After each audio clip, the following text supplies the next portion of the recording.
وقل جاء الحق وزهق الباطل إن الباطل كان زهوقا.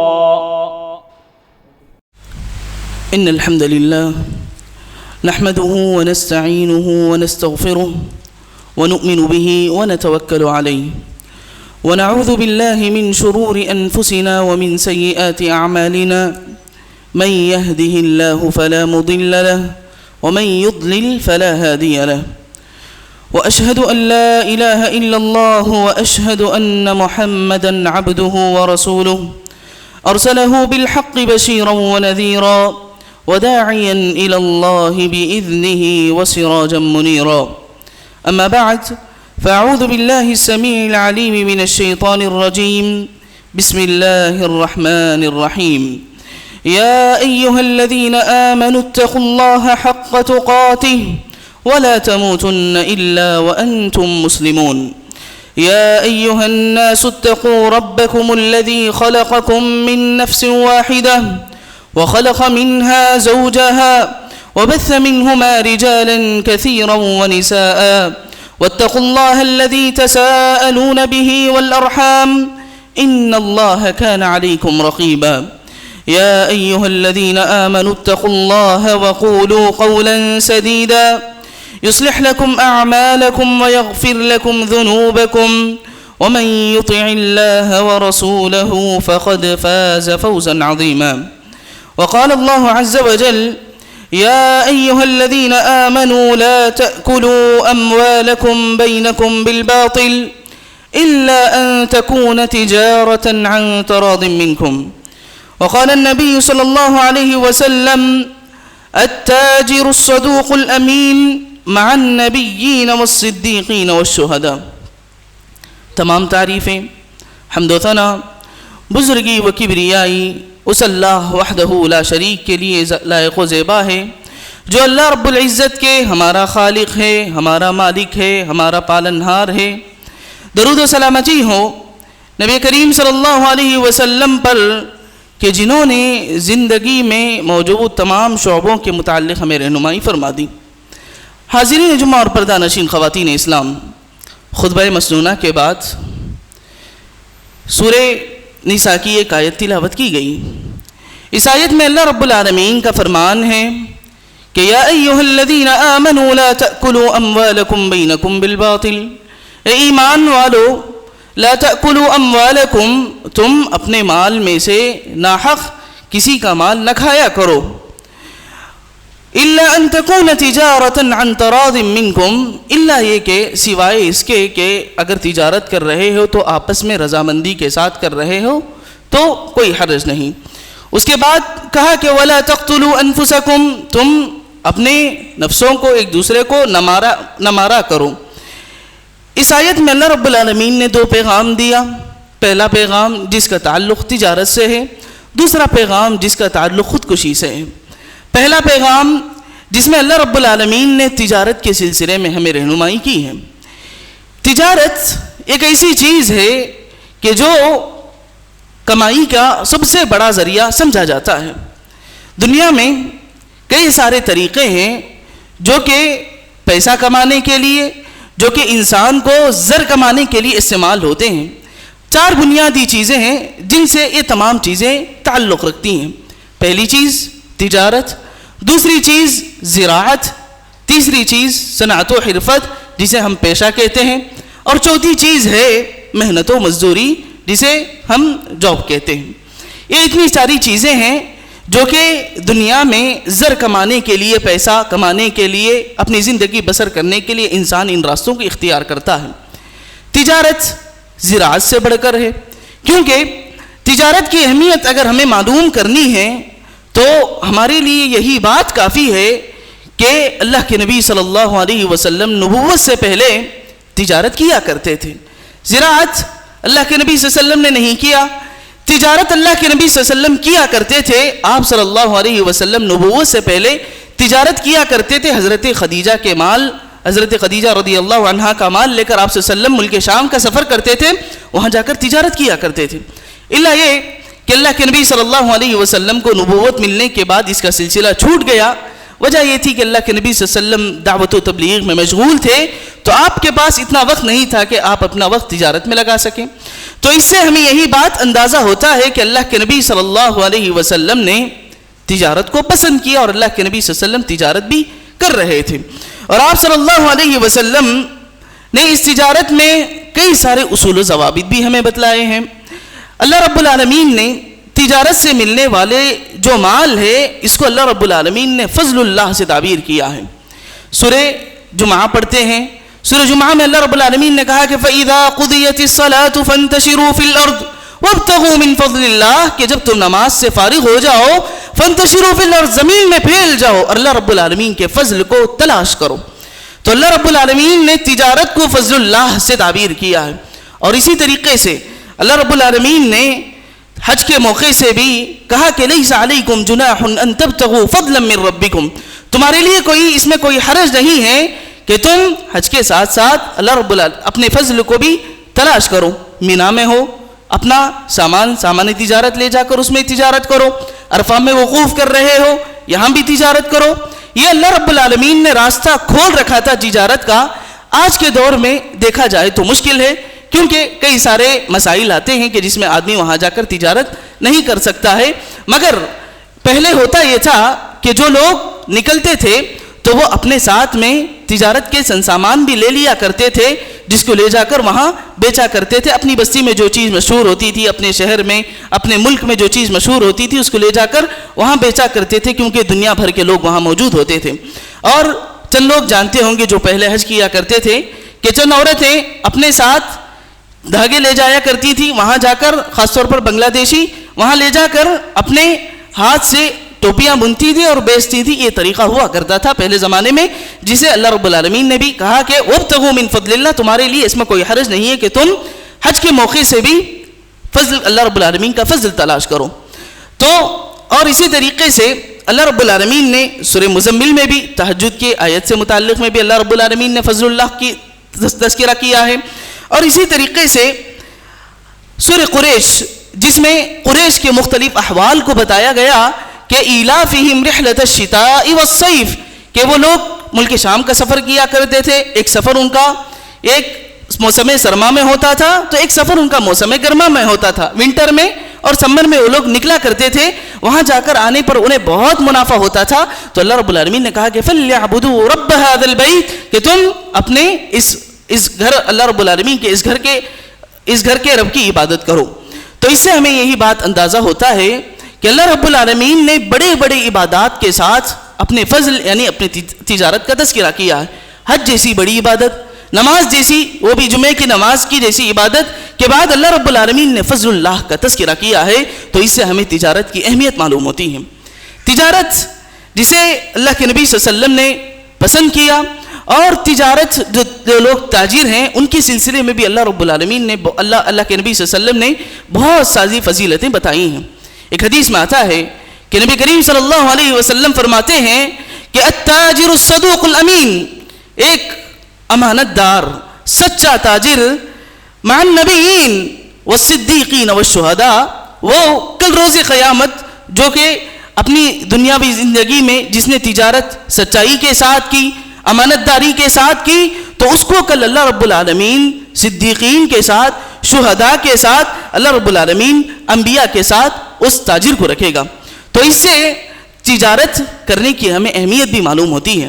کہ سوچ کر دیکھیے کہ ایک عابد جو کہ اپنی رات جاگ کر اللہ رب العالمین کی عبادت میں لگاتا ہے، ایک روزہ رکھنے والا دن بھر بھوکا رکھ کر جسے وہ مقام ملتا ہے، وہ مقام ایک تاجر کو ملتا ہے۔ شرط یہ رکھی گئی کہ وہ تاجر ایسا ہو کہ جو اپنے بزنس میں سچا ہو، امانت دار ہو، کسی کو دھوکہ نہ دے۔ اس سلسلے میں علماء اکرام کئی ساری باتیں لکھتے ہیں۔ تفسیر ابن کثیر میں ابن کثیر رحمہ اللہ نے لکھا ہے کہ التاجر الصدوق الامین، یعنی کہ اس آیت کے سلسلے میں لکھا ہے کہ فانتشروا وابتغوا من فضل اللہ کے سلسلے میں کہ تاجر ایسا ہو کہ جو امانت دار ہو، اللہ رب العالمین کا فضل تلاش کرنے والا ہو، لوگوں کو دھوکہ دینے والا نہ ہو، لوگوں کو ٹھکانے والا نہ ہو۔ تو اگر آدمی تجارت میں اللہ رب العالمین کی خشیت اپنے دل میں رکھے گا، تقوی رکھے گا، اور پوری امانت داری لوگوں کے ساتھ صحیح معاملات کرے گا، سچی باتیں کرے گا، سچے طریقے سے بیچنے کی کوشش کرے گا، تو اس کا کل اللہ رب العالمین اس کا شمار انبیاء کے ساتھ، صدیقین کے ساتھ، شہداء کے ساتھ رکھے گا. تو اس سے بڑا کیا مقام مل سکتا ہے جنت میں. تو سوچ کر دیکھیے کہ تجارت کی کتنی اہمیت بتلائی گئی ہے. دیکھا جائے تو تجارت بولنے میں آسان ہے مگر کرنے میں بہت سارے مشکلات درپیش آتے ہیں. یہ تجارت ایسی ہے کہ جس میں آدمی رسک لیتا ہے، جس میں آدمی کا بھروسہ صرف اللہ رب العالمین کی ذات پر ہوتا ہے. کوئی بھی شخص تجارت کرتے ہوئے پوری گارنٹی کے ساتھ یہ نہیں کہہ سکتا کہ مجھے تجارت میں ضرور منافع ہوگا، کیونکہ یہ رسک کا کام ہے. یہ کام ایسا ہے کہ جس میں آدمی آگے بڑھتا ہے تو گویا کہ اپنا مال، اپنا سارا کچھ اس میں لگا دیتا ہے اور صرف اس کا بھروسہ اللہ رب العالمین پر ہوتا ہے. ایک تاجر اور ایک عام جو کہ محنت و مزدوری میں لگا رہتا ہے،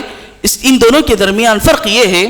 کہ جو تاجر ہوتا ہے وہ جب اپنی صبح کرتا ہے تو اس کا بھروسہ اللہ رب العالمین پر زیادہ ہوتا ہے. اس کا بھروسہ جب صبح ہوتی ہے تو وہ سوچتا ہے کہ آج میں محنت کروں گا تو اللہ رب العالمین مجھے خوب نوازے گا. وہی ایک محنت و مزدوری کرنے والا پورا دن چاہے کتنا بھی محنت کر لے، اسے یہ تو یقین ہے کہ چاہے وہ ایکسٹرا ٹائم بھی دے لے پھر بھی اس کو ماہ کے آخر میں، مہینے کے لاسٹ میں ایک پیکیج ملے گا جو کہ متعین ہے. یہی ایک فرق ہے جو کہ تجارت میں اور محنت و مزدوری میں پائی جاتی ہے. تو تجارت جس کی اہمیت بہت ہے، تو یہ کام جیسا دیکھا جاتا ہے ویسے ہی مشکل بھی بہت کچھ پیش آتی ہیں. ایسے ہی اللہ رب العالمین نے اتنی فضیلتیں تجارت کو نہیں دے دی، اتنی فضیلتیں تاجروں کو نہیں دے دی. اس کے پیچھے بھی کئی سارے وجوہات ہیں. تاجر جب لوگوں کے درمیان ہوتا ہے، جب بیع و شراء کرتا ہے تو اسے کئی ساری چیزوں کا لحاظ کرنا ہوتا ہے. جب وہ تجارت کر رہا ہے، سامنے والے کو کچھ بیچ رہا ہے تو اسے سچائی کے ساتھ پیش آنا چاہیے. اپنے مال کو بکوانے کے لیے، اپنا سٹاک خالی کرنے کے لیے وہ لوگوں کو دھوکہ نہیں دے سکتا، وہ لوگوں پر کوئی بھی بری چیز چپکا نہیں سکتا. اسے چاہیے کہ جب بھی بات کرے تو وہ اپنے تقوی کی معیار پر بات کرے. تو یہی تاجر کے لیے سب سے ضروری چیز ہے. بزنس میں ہمیشہ سچ بولنا بہت مشکل کام ہے، کیونکہ بازار ایک ایسی چیز ہے کہ جہاں کئی سارے لوگ پائے جاتے ہیں جس میں جھوٹے بھی موجود ہوتے ہیں، جس میں دھوکے باز بھی موجود ہوتے ہیں، جس میں ڈنڈی مارنے والے بھی موجود ہوتے ہیں، جس میں سود خور بھی موجود ہوتے ہیں. ان کے درمیان ایک تاجر جو کہ سچائی پر، امانت داری پر ٹکا رہتا ہے، گویا کہ وہ ان فضیلتوں کا مستحق ٹھہرے گا. تو ہمیں چاہیے کہ جتنے تجار ہیں انہیں چاہیے کہ اس بازار میں رہ کر جہاں پر لوگ دھوکہ فریب دیتے ہیں وہاں اپنی تجارت کو اللہ رب العالمین کی بتائی گئی، نبی کریم صلی اللہ علیہ وسلم کی بتائی گئی طریقہ اور اصول و ضوابط کے مطابق کرنے کی کوشش کرے گا تو ضرور اللہ رب العالمین برکت عطا کریں گے. اور دیکھیے کہ تجارت انسان کے تقوی کا آئینہ دار ہوتا ہے. آپ کسی سے معاملہ کریں گے تو آپ کو معلوم ہو جائے گا کہ وہ معاملات میں کتنا اچھا ہے. تجارت میں کئی سارے لوگ ایسے بھی ہوتے ہیں جو پہلے صف کے نمازی ہوتے ہیں، 5 وقتہ نمازوں کا اہتمام کریں گے، مگر ان کی زندگی اگر دیکھیں گے، جب بازار میں آپ ان سے جائیں گے، ان سے کوئی معاملہ کریں گے، خرید و فروخت کریں گے تو وہاں آپ کو دھوکہ دیں گے. تو ایسے لوگ جو کہ عبادات میں آگے ہیں، ایک تجارت میں، معاملات میں یہ لوگ پیچھے ہو جاتے ہیں. یہی تقوی کا اصل معیار ہے. انسان کو چاہیے کہ تجارت میں اللہ رب العالمین کے بتائے گئے اصولوں اور ضوابط کے مطابق اپنی زندگی بسر کرنے کی کوشش کریں. اور اسی طریقے سے ایک بڑا ہی بہترین واقعہ جو کہ امام اہل سنہ امام احمد بن حنبل رحمہ اللہ سے ہمیں ملتا ہے کہ امام احمد بن حنبل کے پاس ایک بڑھیا عورت آتی ہے اور آ کر کہتی ہے، ایک مسئلہ پوچھتی ہے کہ میں رات کے وقت میں اپنا جو چراغ ہوتا ہے اس کو جلا کر میں کپڑے بنتی ہوں. یعنی کہ کپڑے کیوں کچھ اس پہلے زمانے میں کپڑے کو بنا جاتا تھا، اس کے بعد یہ سارا ہوتا تھا جسے آج ہم پوشاک کی شکل میں مشین کے ذریعے سے بنا لیا جاتا ہے. تو میں کپڑا بنتی ہوں، مگر میرے لیے مشکل یہ ہوتی ہے کہ جب چراغ میں ساری چیزیں یعنی کہ چراغ کی تیل جب مکمل ختم ہو جاتی ہے تو میں چاند کی روشنی سے اس کپڑے کو بن لیتی ہوں. تو کیا میں جب بیچوں گی اس کپڑے کو تو سامنے والے کو مجھے یہ بیان کرنا ہوگا کہ میں نے اپنے چراغ سے بنائی کی ہے اور اتنے کپڑے کو میں نے چاند کی روشنی سے بنائی کی ہے، کیا یہ بات مجھے بیان کرنا ہوگا؟ تو امام احمد بن حنبل سوال کا جواب دینے کے بجائے وہ حیرت زدہ ہو جاتے ہیں، تعجب کرنے لگتے ہیں کہ کون عورت ہے ایسی کہ جس کا تقوی ایسا کہ وہ ایسی چیز کے سلسلے میں سوال کر رہی ہے جس کا آدمی کو وہم و گمان بھی نہیں ہے. تو امام احمد بن حنبل پوچھتے ہیں کہ تمہارا کس خاندان سے تعلق ہے, تم کون ہو جو اتنی تقوی والی ہو؟ تو امام احمد بن حنبل کو جواباً بڑھیا عورت کہتی ہے کہ میں بشر الحافی کی بہن ہوں. بشر الحافی قرون اولیٰ کے یعنی کہ شروع کے دور کے بہت بڑے نیک لوگوں میں سے, صالحین میں سے مانے جاتے تھے. تو میں بشر الحافی کی بہن ہوں. جیسے ہی امام احمد بن حنبل اس کی بات سنتے ہیں تو کہتے ہیں کہ بشر الحافی کے گھر والوں, خاندان والوں, یہ تمہارے ہی سے ہو سکتا ہے کہ تم جو معاملہ کر رہے ہو اس میں بھی اللہ رب العالمین سے پورا تقوی اختیار کر کے, سامنے والے کو کیا پتہ چلے گا کہ تم کس روشنی میں بنے ہو. مگر یہاں بشر الحافی کی جو بہن تھی, جو بڑھیا عورت تھی, ان کا تقوی دیکھیے کہ وہ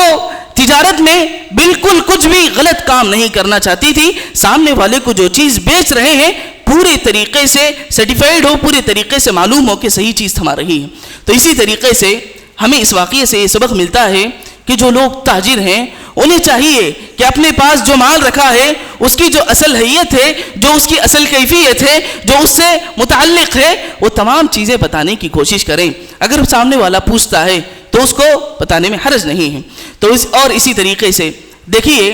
کہ جہاں تک تقوی اور خشیت الہی کا تعلق ہے تجارت سے, وہیں ہمارے اخلاق کا بھی اہم تعلق رکھتا ہے. یاد رکھیے کہ آپ تجارت میں جہاں تقوی اختیار کریں گے تو اللہ رب العالمین آپ کو برکت دے گا. ویسے ہی آپ اگر تجارت میں اخلاق سے پیش آئیں گے, اخلاق کو مد نظر رکھتے ہوئے تجارت کریں گے, تو آپ صرف پیسہ نہیں بلکہ انسان بھی کمائیں گے, کسٹمر بھی کمائیں گے. آپ دیکھیے کئی سارے تجار ہوتے ہیں, ایک مارکیٹ میں ایک ایسا دکان والا ہے جس کے پاس لوگ ہمیشہ آتے ہیں, جس کے پاس ایک کسٹمر کبھی آ گیا تو کبھی اس کا دکان چھوڑتا نہیں ہے. وجہ یہ ہے کہ جب بھی آتا ہے تو اس کے ساتھ اخلاق سے پیش آتا ہے. تو ہمارے جو تجار ہیں, جو تاجر ہیں, ان کی یہ ذمہ داری ہے کہ آنے والے کا مکمل لحاظ رکھیں, اس کے ساتھ اچھا سلوک کریں. آج دیکھا یہ جاتا ہے کہ جب کسٹمر آتا ہے تو ان سے لڑ بھڑتے ہیں, ان کے ساتھ اچھا سلوک کرنا چاہیے. یاد رکھیے آپ پیسہ تو کما لیں گے مگر انسان کمانا آپ کے لیے سب سے مشکل کام ہے. تو انسان کو کمانے کی کوشش کیجیے. اللہ کے نبی صلی اللہ علیہ وسلم نے فرمایا رحم اللہ رجلا سمحا اذا باع. اللہ رب العالمین اس شخص پر رحم فرمائے سمحا اذا باع وسمحا اذا اشترى وسمحا اذا اقتضى. کہا اللہ کے نبی صلی اللہ علیہ وسلم نے کہ اللہ رب العالمین اس شخص پر رحم فرمائے جو تجارت کرتا ہے, جو کسی چیز کو خرید و فروخت کرتا ہے یا کوئی بھی فیصلہ کرتا ہے تو اس میں نرمی کے ساتھ پیش آتا ہے, اس میں خوش اخلاقی کے ساتھ پیش آتا ہے. تو اس سے ہمیں بہت بڑا سبق یہ ملتا ہے کہ ہمیں چاہیے کہ ہم جب بھی خریدیں یا جب بھی بیچیں کوئی بھی چیز کو تو سامنے والے کے ساتھ نرم دلی کے ساتھ, خوش اخلاقی کے ساتھ پیش آئیں. یہی وہ واحد چیز ہے جو کہ آپ کے اخلاق کو بلند کرے گا, جو کہ آپ کے معاشرے میں آپ کو ایک الگ ممتاز صورت عطا کرے گا. تو ہمیں چاہیے کہ ہم خوش اخلاقی سے تجارت میں پیش آئیں. اور اگر اس کا ایک اندازہ ایک مثال کے طور سے دیکھا جائے تو مثال لگائیے بازار ہے,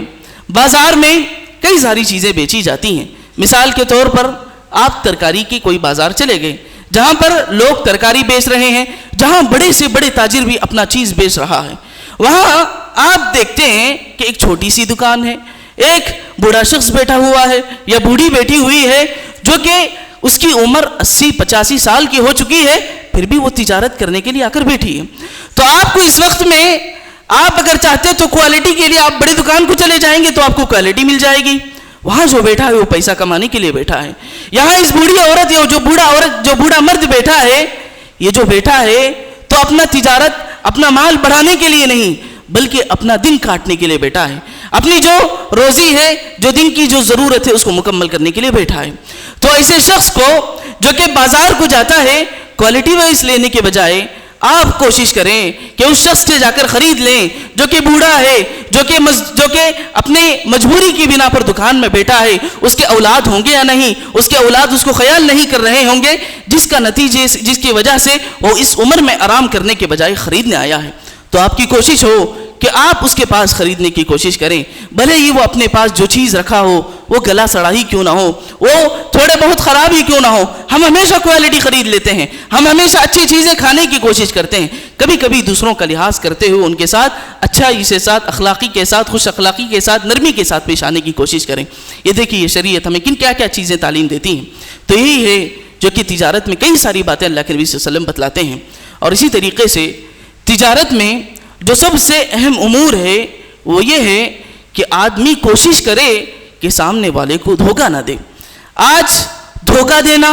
لوگوں کو ٹھکانا بڑا ہی فیشن بن چکا ہے۔ ہر آدمی کے جو بھی تاجر ہوتے ہیں، جس میں اگر آپ دیکھیں گے تو 85%، 85%، 90% آپ کو تجارت میں کئی سارے لوگ بس دھوکہ ہی دے رہے ہیں، اپنے پارٹنر کو دھوکہ دے رہے ہیں، سامنے والا جو خریدنے کے لیے آتا ہے کسٹمر کو دھوکہ دے رہے ہیں۔ یاد رکھیے کہ اللہ کے نبی صلی اللہ علیہ وسلم نے بڑی وعید سنائی ہے کہ من غشنا فلیس منا، کہ جس نے دھوکہ دیا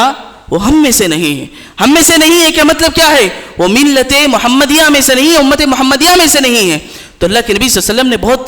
بہت خطرناک وعید سنائی ہے۔ تو آپ کو اگر اللہ کے نبی صلی اللہ علیہ وسلم نے یہاں جو من غشنا فلیس منا کہا، اس سے پہلے کا آپ جہاں واقعہ دیکھیں گے تو کئی سارے اسباق آپ کو ملیں گے۔ اللہ کے نبی صلی اللہ علیہ وسلم بازار سے گزر رہے ہوتے ہیں، بازار میں اللہ کے نبی صلی اللہ علیہ وسلم گزر رہے ہوتے ہیں تو آپ صلی اللہ علیہ وسلم پر ایک وحی ہوتی ہے کہ آپ صلی اللہ علیہ وسلم کو معلوم ہو جاتا ہے کہ فلاں دکان میں فلاں شخص کچھ دھوکہ دے رہا ہے۔ تو اللہ کے نبی صلی اللہ علیہ وسلم پہنچتے ہیں تو دیکھتے ہیں کہ اس کے پاس غلہ رکھا ہوا ہے۔ غلہ ایسا ہے کہ اوپر سے بہت سوکھا سوکھا غلہ رکھا ہوا ہے اور نیچے سے پورا گیلا گیلا یہ رکھا ہوا ہے۔ اللہ کے نبی صلی اللہ علیہ وسلم جیسے ہی جاتے ہیں تو اپنا ہاتھ اس بوریے میں ڈال دیتے ہیں، اس پیکٹ میں ڈال دیتے ہیں، تو نیچے سے اٹھاتے ہیں تو ہاتھ سے آپ صلی اللہ علیہ وسلم کو ایسی چیز ملتی ہے جو کہ تر ہے، جو کہ گیلی ہے۔ تو اللہ کے نبی صلی اللہ علیہ وسلم پوچھتے ہیں کہ کیوں تم لوگوں کے ساتھ اس طرح کا معاملہ کر رہے ہو؟ تم اوپر اچھی چیز رکھے ہو، دیکھنے میں اچھا نظر آ رہا ہے، اور نیچے تم خراب چیز کو رکھے ہو جو کہ گیلا ہے، جو کہ خراب ہونے کا اندیشہ ہے۔ تو اللہ کے نبی صلی اللہ علیہ وسلم اس شخص کو سوال پوچھتے ہیں تو شخص کہتا ہے کہ کل بارش ہو گئی تھی جس کی وجہ سے غلے کی یہ حالت ہو گئی ہے، گیلی ہو گئی ہے، تو میں اس کو اس طرح کر دیا۔ تو اللہ کے نبی صلی اللہ علیہ وسلم نے اس موقع سے کہا کہ من غشنا فلیس منا، کہ جو دھوکہ دے گا وہ ہم میں سے نہیں ہے۔ تو اس سے تاجروں کو سب سے بڑا سبق یہ ملتا ہے کہ وہ لوگوں کو غلط چیز نہ دیا کریں، جو بھی دے کوالٹی وائز اچھا ہو، آپ جو بھی چیز دے رہے ہیں وہ اچھا ہو۔ اور اسی طریقے سے جو لوگ خریدنے جاتے ہیں ان سے بھی ایک گزارش کی جاتی ہے کہ جو آپ اس کو پیسہ دے رہے ہو اس کو غلط چیز نہ دینے کی کوشش کرو، پھٹا ہوا پیسہ جو اس کا استعمال میں نہ آئے، جو چیز بیچ رہا ہے اس کو فائدے کے بنا نقصان میں جا رہا ہو، تو آپ کو چاہیے کہ آپ اسے جو چیز دے رہے ہیں اچھے طریقے سے دیں۔ اگر آپ کے پاس کوئی اور چیز نہیں ہے تو آپ اس کو بتا دیں کہ اس نوٹ کی یہ حالت ہے، تو وہ اس کا کچھ بھی کر سکتا ہے، چاہے تو لے سکتا ہے، چاہے تو منع کر سکتا ہے، یہ اس کے اختیار میں، مگر کوشش یہ ہو کہ کوئی کسی کو دھوکہ نہ دے تجارت کے میدان میں۔ نہ صرف تجارت کے میدان میں، زندگی کے ہر شعبے میں آدمی کو چاہیے کہ کسی کو دھوکہ نہ دے۔ اور اسی طریقے سے اللہ کے نبی صلی اللہ علیہ وسلم نے سچ بول کر آدمی کا نقصان کر لینا بہتر ہے کہ جھوٹ بول کر فائدہ اٹھانے سے۔ اگر آپ جھوٹ بول کر پیسہ کما لیں گے تو کل کے دن آپ بیمار ہوں گے تو آپ کے سارے پیسے ہسپتال میں جائیں گے، آپ کے سارے پیسے غلط راہ میں چلے جائیں گے۔ آپ کو چاہیے کہ آپ سچ بولیے، مگر نقصان ہوتا ہے تو برداشت کیجیے، مگر اللہ رب العالمین پر بھروسہ رکھیے تو ضرور اللہ رب العالمین آپ کو اس میں برکت عطا کریں گے۔ تو اللہ کے نبی صلی اللہ علیہ وسلم نے حدیث میں بتلائی کہ بتلایا اللہ کے نبی صلی اللہ علیہ وسلم نے فَإِن صَدَقَا وَبَيَّنَا بُورِكَ لَهُمَا فِي بَيْعِهِمَا، اگر خریدنے والا اور بیچنے والا دونوں چیز کو صحیح طریقے سے سچ بولتے ہیں اور چیز کی ساری حیت کیفیت ساری چیزیں صحیح طریقے سے وضاحت کے ساتھ بتلاتے ہیں، تو اللہ کے نبی صلی اللہ علیہ وسلم نے کہا کہ بورک لہما فی بیعہما، اللہ رب العالمین ان کے جو بیع و شراء ہے، ان کی جو تجارت ہے، اللہ رب العالمین اس میں برکت دے گا۔ وَإِن كَذِبَا، اور اگر یہی تاجر جھوٹ بولے گا اور وَكَتَمَا، اور چھپائے گا چیز کی، جو غلط چیز چپکانے کے لیے وہ اس کی کیفیت کو بتلاتا نہیں ہے، تو اللہ کے نبی صلی اللہ علیہ وسلم نے کہا کہ مُحِقَتْ بَرْكَتُ بَيْعِهِمَا، تو اللہ رب العالمین ان کے بیع میں جو برکت اس کو ختم کر دے گا۔ تو آدمی کو چاہیے کہ سچ بول کر تجارت کریں، نقصان ہوگا تو برداشت کریں۔ ہاں اگر آپ غلط طریقے سے کمانے کی کوشش کر رہے ہیں، آپ اللہ رب العالمین کی بتائے گئے طریقوں کو چھوڑ کر کما رہے ہیں، تو یاد رکھیے کہ آپ کی تجارت میں برکت کے بجائے پوری طریقے سے نقصان ہی آئے گا۔ آج لوگ چاہتے ہیں کہ ان کے مال میں برکت ہو، ان کو وہ جو بھی محنت کر رہے ہیں اس میں پیسہ آ جائے۔ یاد رکھیے کہ آپ نماز چھوڑ کر تجارت کریں گے، آپ اللہ رب العالمین کی عبادت کو چھوڑ کر آپ تجارت کریں گے تو آپ کی اس میں برکت کیوں آئے گی؟ آپ اللہ رب العالمین کا حق ادا نہیں کر رہے ہیں، جس نے آپ کو کھانے کے لیے روزی دی ہے، پہننے کے لیے کپڑا دیا ہے، اور رہنے سہنے کے لیے اللہ رب العالمین نے گھر مکان اور صحت سے کئی ساری چیزیں عطا کیا، پھر بھی آپ اس کے ساتھ یہ معاملہ کر رہے ہو کہ تجارت میں جو بھی چیزیں ہو رہی ہیں آپ نمازیں چھوڑ رہے ہو، روزہ چھوڑ رہے ہو، وجہ یہ بتلا رہے ہو کہ میں بزنس کرتا ہوں، میں راستے میں گھومتا ہوں، دھوپ زیادہ ہوتی ہے جس کی وجہ سے میں نہیں کر سکتا۔ سوچئے اگر وہی اللہ رب العالمین آپ کے اس نماز چھوڑنے کی وجہ سے آپ کو بیمار کر دے، یا آپ کی تجارت میں نقصان کر دے، یا آپ کی کسی بھی آپ کی زندگی سے متعلق کوئی بھی چیز میں آپ کا خسارہ کر دے، تو کیا آپ کی زندگی میں خیر و برکت ہوگی؟ تو کیا آپ اپنی زندگی سکون کے ساتھ بسر کریں گے؟ یاد رکھیے مسجد تو بنا دیتے ہیں، نمازوں کا اہتمام نہیں کرتے ہیں۔ اللہ کے نبی صلی اللہ علیہ وسلم یعنی کہ شاعر نے کہا کہ مسجد تو بنا دی شب بھر میں ایمان کے حرارت والوں نے، مسجد تو بنا دی شب بھر میں ایمان کے حرارت والوں نے، من اپنا تو پرانا پاپی ہے برسوں سے نمازی بن نہ سکا۔ یاد رکھیے مسجد کے لیے آپ ڈونیشن دیتے ہیں، مسجد کے لیے آپ پیسہ دیتے ہیں، مسجد کے لیے آپ خدمت کرنے کے لیے کوئی بھی کام کے لیے تیار رہتے ہیں، تو یہ چیز آپ کے نجات کے لیے کافی نہیں ہے۔ ضروری ہے کہ آپ نمازوں کا اہتمام کریں، آپ کے محلے کی مسجد کو آباد کریں، فجر نماز کا اہتمام کریں۔ آپ کے لیے اللہ کے نبی صلی اللہ علیہ وسلم نے نمازوں کی جتنی فضیلتیں بتائی ہیں اسے جان کر اپنی زندگی میں لانے کی کوشش کریں۔ نمازوں کو چھوڑیں گے تو آپ یہ بھروسہ مت رکھیے کہ اللہ رب العالمین آپ کی تجارت میں برکت دے گا۔ برکت چاہتے ہو تو نمازوں کو آؤ، اپنا دکان صحیح 10 منٹ کے لیے بند کرنا ہو، 20 منٹ کے لیے بند کرنا ہو، صحیح بند کر آئیے، مگر اللہ رب العالمین آپ کے جو بھی کما رہے ہیں، بھلے ہی اس کسٹمر کے آنے سے آپ کو 100 200 1000 2000 کا فائدہ کیوں نہ ہو جائے، مگر آپ ادھر آئیں گے تو آپ کو نجات ہوگی۔ یاد رکھیے ہم دنیا میں آئے ہیں دنیا کمانے کے لیے نہیں، ہم دنیا میں آئے تو اللہ رب العالمین کے پاس پھر سے واپس جانا ہے۔ ہمیں چاہیے کہ ہم اس زندگی میں عبادت کریں، اللہ رب العالمین سے قریب ہونے کی کوشش کریں، یہی چیز ہوگی جو ہمارے لیے نجات کے باعث بنے گی۔ تو یاد رکھیے کہ نمازوں کو کبھی مت چھوڑیے۔ اور اسی طریقے سے اللہ کے نبی صلی اللہ علیہ وسلم نے تجارت میں کئی ساری چیزوں سے ہمیں رہنمائی کی ہے، تو اس میں سے ایک رہنمائی اللہ کے نبی صلی اللہ علیہ وسلم نے یہ بھی کی ہے کہ آدمی تجارت میں خود غرض نہ بنے، اپنا فائدہ نہ دیکھے بلکہ سامنے والے کا بھی فائدہ دیکھے۔ آج کبھی دیکھتے ہیں کہ کوئی شخص ہے جو کہ اچھی چیز، اس کے پاس کوئی معیاری چیز ہے، بہت زیادہ قیمت والی ہے، کوئی ضرورت کی بنا پر وہ کم قیمت میں بیچ رہا ہے تو لوگ اس کو لبک کر لیتے ہیں، اس کی مجبوری کا فائدہ اٹھا لیتے ہیں۔ تو ہمیں شریعت یہ تعلیم دیتی ہے کہ اگر کوئی شخص اپنی مجبوری کی وجہ سے بیچ رہا ہے، حالانکہ اسے وہ چیز کی ضرورت ہے، مجبوری کی وجہ سے کم قیمت میں بیچ رہا ہے، تو ہماری ذمہ داری یہ ہے کہ ہم اس شخص کی مجبوری کو دور کرنے کے لیے ہم اس کی اصل قیمت دینے کی کوشش کریں۔ کم میں بیچ رہا ہے تو آپ اس کو اصل قیمت میں بیچنے کی کوشش کریں۔ اگر آپ کے پاس پیسہ ہے، آپ اس کی مدد کر سکتے ہیں، وہ چیز اس کی پسندیدہ چیز ہے، بیچنا نہیں چاہتا ہے تو آپ اس سے مت خریدیے، وہ مجبوری کی بنا پر بیچ رہا ہے، آپ اس کو قرض دے دیجئے، وہ بعد میں آپ کو ادا کر دے گا۔ یہ آپ کا احسان والا معاملہ ہوگا جس کا اللہ رب العالمین آپ کو بہت زیادہ اجر و ثواب دے گا۔ ایک واقعہ ہے جو کہ اللہ کے نبی صلی اللہ علیہ وسلم کے دور سے ہمیں ملتا ہے۔ آج اگر کوئی شخص کم بھی قیمت میں بیچتا ہے مجبوری کی بنا پر تو ہم لوگ خوشی خوشی لے لیتے ہیں اور بہت ہی خوش ہو جاتے ہیں، جبکہ یہ شخص بہت ہی زیادہ خسارے میں ہوگا۔ یہ شخص دیکھا جائے تو نقصان کرنے والا ہے، کیونکہ اللہ کے نبی صلی اللہ علیہ وسلم کے صحابہ کی زندگی کو دیکھیے جو کہ سراپا فرشتے کہا جا سکتا ہے۔ حضرت جریر بن عبداللہ البجلی رضی اللہ عنہ ایک مرتبہ گھوڑا خریدنے کے لیے اپنے غلام کو بیچتے ہیں کہ جاؤ گھوڑا خرید کے لاؤ۔ ان کا غلام بازار میں جاتا ہے، گھوڑے کے جا کر گھوڑا خریدتا ہے، بڑا ہی عمدہ گھوڑا ہوتا ہے، خریدتا 300 درہم میں ہے۔ ان کے جو غلام ہوتے ہیں خریدتے 300 درہم میں ہے۔ جیسے ہی لے کر آتے ہیں جریر بن عبداللہ البجلی دیکھتے ہیں کہ گھوڑا دیکھا جائے تو بہت ہی قیمتی والا ہے، بہت ہی اچھی نسل والا ہے، جو کہ اچھا ہے، دیکھنے میں اس کی قیمت 300 درہم ہو نہیں سکتی۔ تو وہ اپنے غلام کو ساتھ لے کر پہنچتے ہیں اس شخص کے پاس جس نے بیچا تھا، تو اس تاجر کے پاس جا کر کہتے ہیں کہ کیا اس کی قیمت 300 روپے ہے، 300 درہم ہے؟ تو اس شخص نے کہا کہ یہ میری مجبوری تھی، اس کو معلوم نہیں تھا اس شخص کو کہ اس کی اصل کیا قیمت ہو سکتی ہے، اس نے ایسے ہی بیچ دیا۔ تو جریر بن عبداللہ البجلی رضی اللہ عنہ نے اس شخص کو جس نے 300 درہم میں بیچا تھا 500 درہم بڑھا کر دیتے ہیں، یعنی کہ 800 درہم میں وہ گھوڑا خریدتے ہیں۔ اگر ہم میں سے کوئی شخص ہوتا جس کے پاس بڑی ہی قیمتی چیز کم قیمت میں مل جائے جو کہ اچھی ہو تو ہم بہت خوش ہو جاتے ہیں کہ آج میرا لک مل گیا، مجھے لکی میں یعنی کہ لک میں مجھے چیز مل گیا، ہم لوگ خوش ہو جاتے ہیں۔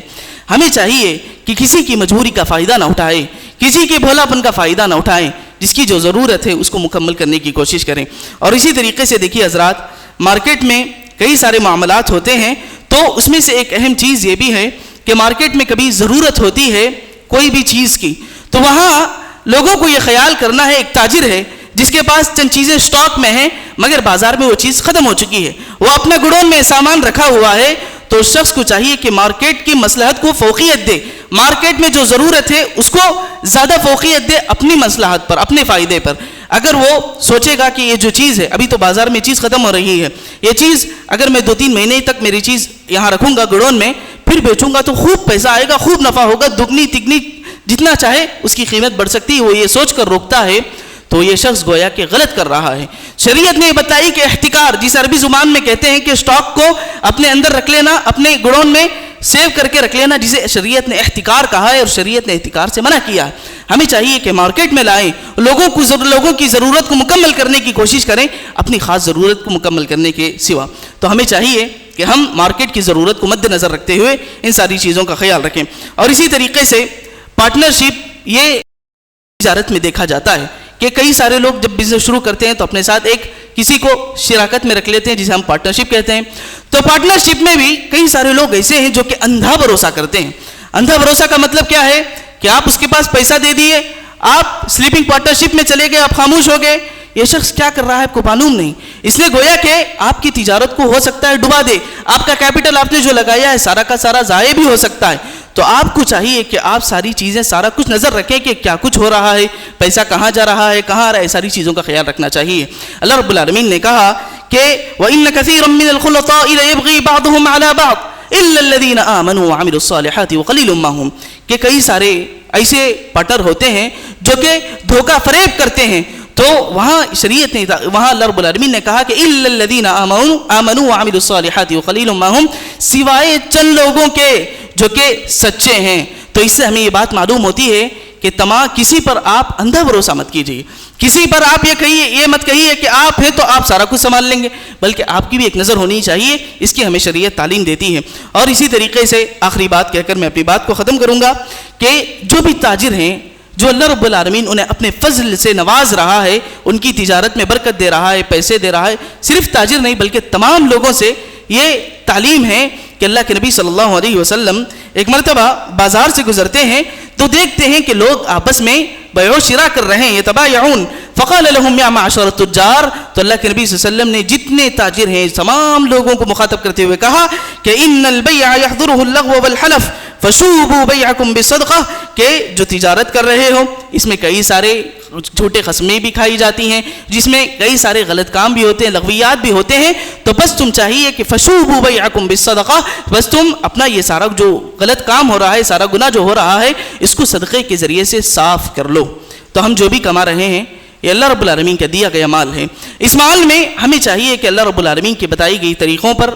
گزارنے کی کوشش کریں، صدقہ کیا کریں۔ یہ صدقہ جسے اللہ کے نبی صلی اللہ علیہ وسلم نے کہا کہ ان اللہ طیب لا یقبل الا طیبا، کہ اللہ رب العالمین پاک ہے اور پاک چیز ہی کو قبول کرتا ہے، تو ہمیں چاہیے کہ ہم اپنا جو صحیح مال ہے اس کو دینے کی کوشش کریں، صحیح مال حلال مال کمانے کی کوشش کریں، دعا کرتے رہیں کہ اللہم اکفنی بحلالک عن حرامک واغننی بفضلک عمن سواک۔ خلاصہ کلام یہ ہے کہ تجارت میں جو تجار ہیں انہیں چاہیے کہ اسلام کے جو اصول و ضوابط ہیں، تجارت کے کرنے کے جو صحیح طریقے ہیں اس کو جانیں، اس کے مطابق اپنی تجارت کرنے کی کوشش کریں اور اپنے ماتحتوں پر کبھی ظلم نہ کریں۔ اللہ کے نبی صلی اللہ علیہ وسلم نے کہا کہ تم سامنے والے کے پسینہ سوکھنے سے پہلے اس کی مزدوری دے دو۔ تو اس سے ہمیں یہ سبق ملتا ہے کہ جو بھی تاجر اپنے ماتحت جو لوگ ہیں ان کو پیسہ دینے میں تاخیر کرتے ہیں، پیسہ نہیں دیتے ہیں، تو انہیں چاہیے کہ وقت پر ادا کرنے کی کوشش کریں۔ یہ اللہ کے نبی صلی اللہ علیہ وسلم کی تعلیم ہے۔ اللہ رب العالمین سے دعا ہے کہ اللہ رب العالمین ہماری کی گئی عبادتوں کو، ریاضتوں کو قبول کرے،